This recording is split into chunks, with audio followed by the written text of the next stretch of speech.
so I did my last video of the AT&T Long Lines Tower series, part 2. That was the last one I uploaded so far. But this one's gonna be my AT&T Long Lines Tower series for Arizona. Then I'm gonna move on to Arkansas. So yeah, this one's located up in a tower farm. It's that one right there.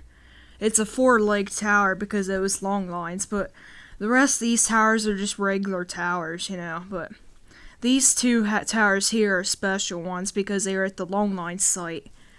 So yeah, now this one here, these two towers have FH2 of 6s, which that's pretty rare. But since they're up on a mountaintop near an airport, they're pretty high up and they have beacons. Well, crap.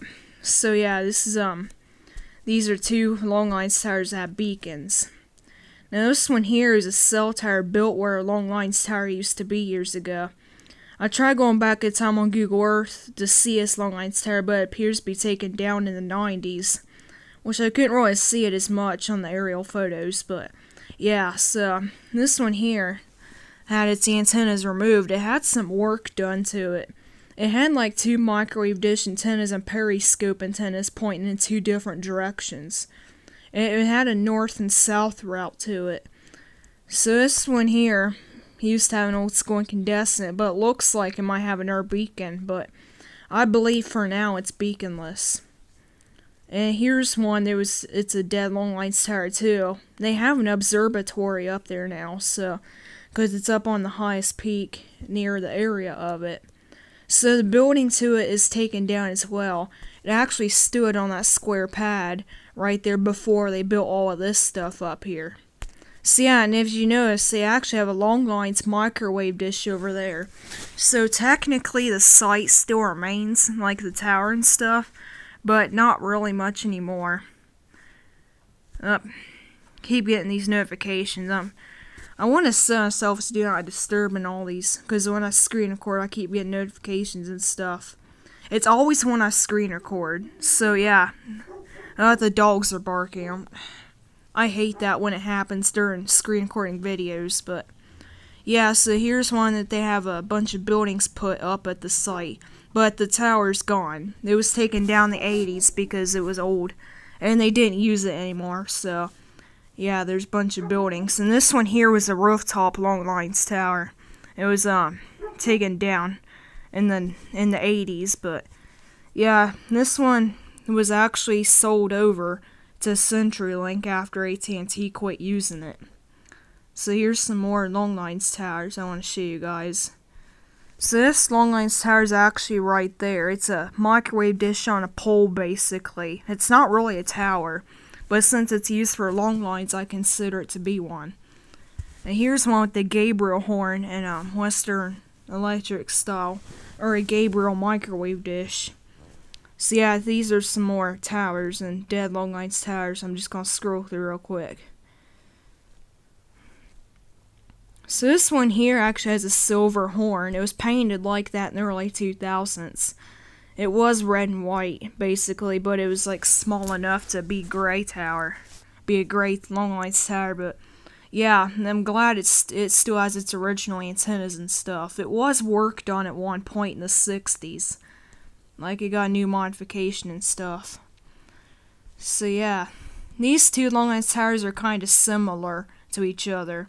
They're both pretty small and they both had microwave dishes on them. Now, a lot of these ones here have beacons on them. And another rooftop long lines tower. And this one is too. So here's one that had its horns taken off and it still has 2 microwave dishes on it for a new purpose. So yeah. After this, I'm just gonna keep going on through my series and stuff, so I'll get it done sooner. Because it's gonna be a long series, I feel like, with 50 videos and stuff, so. Alright, so the one long lines tower at this site stood right here. For some reason, they built the tower out of the site, for some reason, so they could have just built it right where the long lines tower stood and have that building right there, outside of here. Because usually cell phone towers are the ones that are inside the fence, or the fenced-in area. So that's kind of a weird sight, just because the long lines tower is taken down. It's kind of a sad sight, but yeah, so A lot of these long lines towers still stand today, pretty much like most of the ones in Arizona do. A lot of these ones I find to be pretty cool, because they're small and you can actually see all the details in the antennas. So yeah, some of these had Gabriel horns, like in the 80s. So I'm just going to show you guys the last few of these long lines towers. Now some of these ones are the clones of one of my top 3 favorite long lines towers. Like after this series is over, I might do a video of my top 3 favorite long lines towers and their clones. So yeah, this is a MCI long lines tower with an AT&T long lines tower. Now the MCI long lines tower, I'm going to film that in my MCI long lines tower series in the future. But I'm just doing the AT&T long lines towers for now.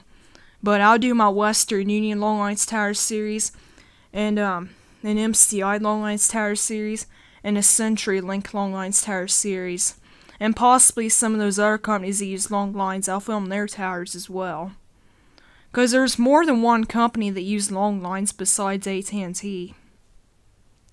So yeah, there's like thousands of them in the United States that are scattered across the country and stuff. So the United States has a total of 6,782 AT&T long lines towers. Which the United States being a big country is only that many.